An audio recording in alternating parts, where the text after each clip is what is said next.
तो हेलो बच्चों, चलो आज शुरू करते हैं कि हम केमिकल फार्मूला को कैसे लिखेंगे। इन जनरली ये जो प्रोसेस होता है इन जनरली क्लास 6, 7 और 8 स्टैंडर्ड बच्चों के लिए इन आईसीएसई जो में पढ़ते हैं उनके लिए बहुत हेल्पफुल रहेगा।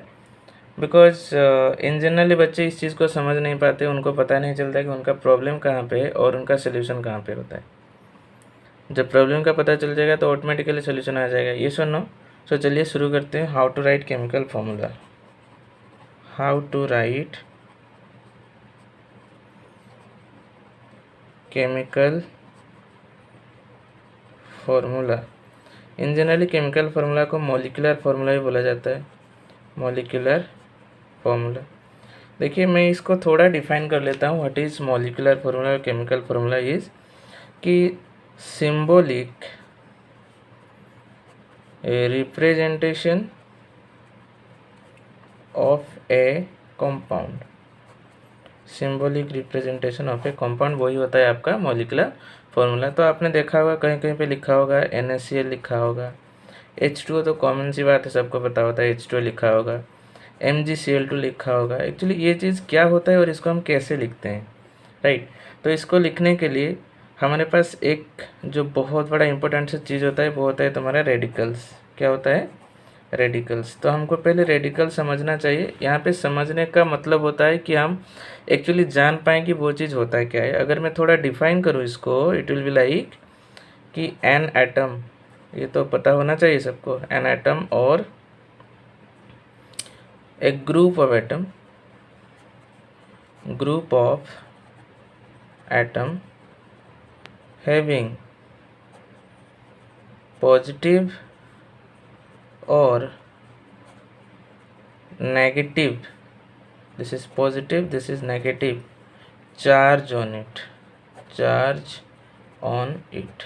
ठीक है, तो ये होता है आपका एन एटम और ग्रुप ऑफ एटम। वो कैसे होता है? देखो बुक में आपने देखा होगा, कहीं पे लिखा होगा कि Na+, ये तो देखा होगा, डेफिनेटली देखा होगा। तो यहाँ पे देखिए, यहाँ पे एक ही एटम है, सोडियम एटम है, उसके ऊपर चार्ज है। ठीक है, उसके ऊपर एक चार्ज है। सपोज लेट से क्लोरीन माइनस, तो यहाँ पे भी क्लोरीन एक एटम है, उसके ऊपर एक चार्ज है। तो एन एटम, अभी ग्रुप ऑफ एटम देखते हैं कि NH4+, तो नाइट्रोजन है, यहाँ पे हाइड्रोजन है, तो ग्रुप ऑफ एटम्स हो गए ना, 4 हाइड्रोजन 1 नाइट्रोजन, तो ग्रुप ऑफ एटम हो गए। सिमिलरली अगर हम देखेंगे कि H3O+, तो यहाँ पे देखिए हाइड्रोजन 3 ऑक्सीजन 1 है। तो यहाँ पे सीधी सी बात क्या पता चल रहा है कि अगर कोई सिंगल एटम या ग्रुप ऑफ एटम के ऊपर चार्ज रहता है तो उसको हम क्या बोलेंगे? रेडिकल्स बोलेंगे, राइट। तो हम तो कॉमन सेंस अप्लाई करेंगे कि प्लस और माइनस मतलब ऑपोजिट जो चार्जेस होते हैं वो अट्रैक्ट होते हैं अपने तरफ। लाइक जैसे कि एक मैग्नेट हो गया, मैं ये थोड़ा फिजिक्स घुसा रहा हूँ केमिस्ट्री में ताकि आप लोगों को थोड़ा समझ में आ जाए, राइट। कि ये हो गया तुम्हारा नॉर्थ पोल, ये हो गया तुम्हारा साउथ पोल, तो वो अपने आप को क्या करेंगे? अट्रैक्ट करेंगे। क्या करेंगे? अट्रैक्ट करेंगे। तो मतलब ऑपोजिट जो पोल होते हैं या ऑपोजिट चार्जेस होते हैं वो आपस में अट्रैक्ट हो जाते हैं, राइट।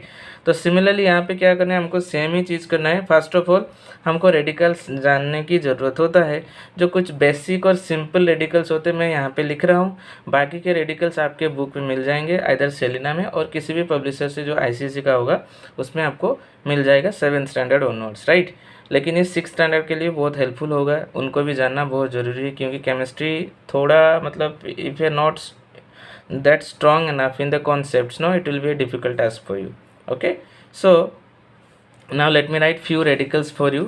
So देखो ये रेडिकल्स और एक और थोड़ा सा चीज़ कर लेते हैं। ये जो रेडिकल्स होते हैं ना, दोनों टाइप के होते हैं। क्या होते हैं? ये जो रेडिकल्स होते हैं 2 टाइप्स होते हैं। क्या क्या होते हैं? एक होता है तुम्हारा विथ पॉजिटिव साइन, ओके, दूसरा होता है विथ नेगेटिव साइन। जो पॉजिटिव होते हैं उनको क्या बोला जाता है? Basic radicals. क्या बोला जाता है? Basic radicals. और जो नेगेटिव होता है उनको क्या बोला जाता है? Acid radicals. तो 2 तरीके का रेडिकल्स होते हैं। जो पॉजिटिवली चार्ज होते हैं उनको बोला जाता है बेसिक रेडिकल्स, एंड जो नेगेटिवली चार्ज होते हैं उनको बोला जाता है एसिड रेडिकल्स। सो मैं इन डिटेल नहीं जा रहा हूँ, क्योंकि मुझे आपको फॉर्मूला सिखाना है कि कैसे आप लोग लिखोगे, how to write the molecular formula. मैं यहाँ पे मोनोवेलेंट, डाइवेलेंट, ट्राइवेलेंट उन चीज़ों पे नहीं जा रहा हूँ। तो बस मैं कुछ पॉजिटिव रेडिकल्स लिख रहा हूँ जिनको इलेक्ट्रो पॉजिटिव रेडिकल भी बोला जाता है। इनको क्या बोला जाता है? Electro positive radicals, electro positive radicals, और इनको बोला जाता है इलेक्ट्रोनेगेटिव रेडिकल। क्या बोला जाता है? Electronegative radical, electronegative radicals. Okay, देखो यहाँ पे पॉजिटिवली चार्ज, यहाँ पे नेगेटिवली चार्ज, तो definitely they will combine together ना। और जब वो मिलते हैं ना, वो क्यों आपस में अट्रैक्ट क्यों होते हैं? बिकॉज दो ऑपोजिट चार्जेस के अंदर एक फोर्स ऑफ अट्रैक्शन एग्जिस्ट कर रहा होता है, उसको बोलते हैं इलेक्ट्रोस्टैटिक फोर्स। क्या बोलते हैं उसको? Electrostatic force. ओके, दो ऑपोजिट चार्जेस के अंदर कौन सा फोर्स एग्जिस्ट होता है? Electrostatic force, right. तो उन्हीं फोर्स के वजह से ये दोनों रेडिकल्स आपस में जुड़ जाते हैं। तो चलिए हम कुछ पॉजिटिव रेडिकल्स लिखते हैं और नेगेटिव रेडिकल्स लिखते हैं, उसके बाद उन दोनों को जोड़ने का काम करेंगे। बेसिकली यहाँ पे जोड़ा जाता है। मैं यहाँ पे टेक्निकल टर्म्स ज़्यादा यूज़ नहीं कर रहा हूँ क्योंकि मेरा टीचिंग स्टाइल ही ऐसा है कि सिंपल वर्ड में बच्चों को समझाया जाए। तो बच्चे kindly cooperate with this and try to get as much as possible from this video. Okay, now write the radicals.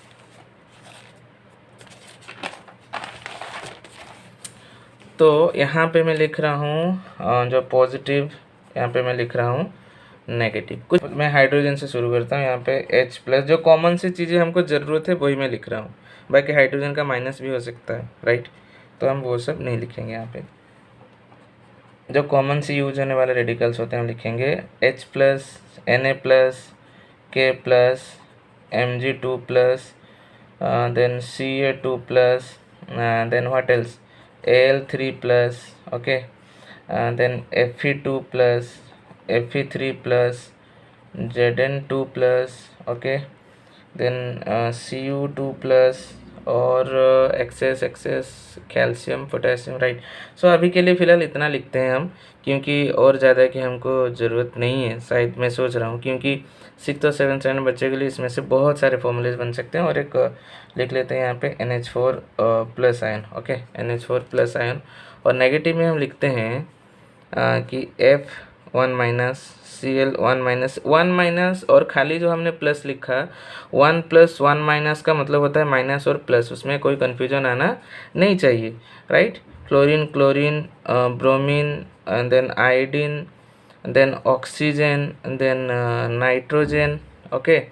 Then यहाँ पे कुछ ग्रुप ऑफ जो एटम्स होते हैं उनके ऊपर चार्ज होते हैं, मतलब रेडिकल्स कुछ लिखेंगे, जैसे कि कार्बोनेट आयन होता है CO3 2-। ये थोड़ा बुक में जाके देख लेना आप लोग, या मैं कुछ इसका PDF लिंक में डाल दूंगा, वो आप जाके उधर से डाउनलोड कर लीजिएगा, ठीक है। Carbonate ion, then this is known as HCO3- bicarbonate ion, this is NO2- nitrite ion, this is NO3- nitrate ion.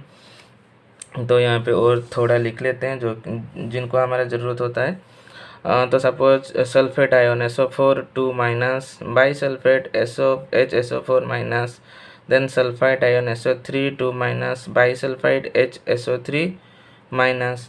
तो आई थिंक इतना पहले सीखते हैं, जानते हैं कि किसको किसके साथ कैसे जोड़ा जाता है। उसके बाद जब आगे जाएंगे तो बड़े बड़े आयन्स होते हैं, डाइक्रोमेट होता है, मैंगनेट होता है, परमैंगनेट होता है, जिंकेट होता है, क्लोराइड होता है, हाइपोक्लोराइड होता है, बहुत सारा चीज़ होता है। So now let's do some questions, right.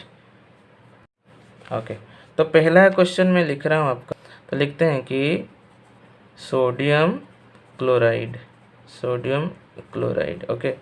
देखो सोडियम का मतलब होता है सोडियम आयन। देखो यहाँ पे हमको सिंबल्स जानना बहुत ज़रूरी है, इसीलिए मैं बोल रहा हूँ कि इन चीज़ों को आपको बार बार रिपीट करना चाहिए, रिवाइज करना चाहिए, राइट।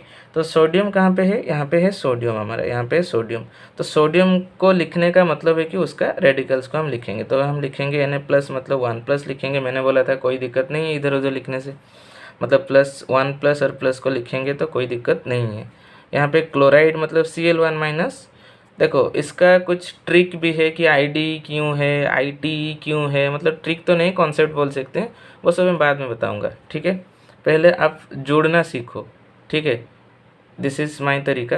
पहले जोड़ना सीखो, अगर तुमको जोड़ना आ गया तो बाकी चीज़ें अपने आप ही समझ में आ जाएगा। तो Cl1-। देखिए उसके बाद नेक्स्ट स्टेप क्या होता है, ये स्टेप 1 हो गया आपका। स्टेप 2 में क्या होगा, आपको उसके ऊपर जो चार्ज होगा ना उसको रिमूव करना है, मतलब रिमूव इन द सेंस उसको मिटा देना है Na1Cl1। ओके, जो थर्ड स्टेप होगा हमारा स्टेप 3, तो उसमें आपको क्या करना है, जो देखो यहाँ पे जो सुपरस्क्रिप्ट है, मतलब जो ऊपर में होता है उनको सुपरस्क्रिप्ट बोला जाता है। जो इसका सुपरस्क्रिप्ट को हम इसके पास लाएंगे और इसका सुपरस्क्रिप्ट हम इसके नीचे लाएंगे, मतलब सबस्क्रिप्ट बना देंगे ऑपोजिट का, राइट। अगर ये सबस्क्रिप्ट बन गए तो अभी देखो स्टेप 4 में क्या होता है, स्टेप 4 में हमारे पास आ जाता है Na1Cl1। देखिए अभी ये क्लोज हो गए क्योंकि ये आपस में जो इनका सुपरस्क्रिप्ट इंटरचेंज कर रहे हैं in the form of subscript. अभी हमको देखना है कि यहाँ पे सेम नंबर से क्या, ये यहाँ पे क्या है, सेम नंबर से। जब सेम नंबर से होगा कुछ सोचना नहीं है, उनको मिटा देना है बस। लेकिन अगर कुछ ऐसे नंबर्स आते हैं कि जिनका HCF निकाला जा सकता है तो उनका HCF निकालेंगे। उस HCF को हम इसमें भी डिवाइड करेंगे और इसमें भी डिवाइड करेंगे। डिवाइड करने के बाद जो भी रिजल्ट आएगा उसी को हम यहाँ पे डालेंगे। बहुत समझने के लिए, अंडरस्टैंडिंग के लिए होता है। तो स्टेप 5 हमारा क्या हो जाएगा, NaCl। देखो कितना आसान है, कोई दिक्कत नहीं यहाँ पे। बस आपको जोड़ना आना चाहिए। मैंने क्या बोला था, आपको जोड़ना आना चाहिए।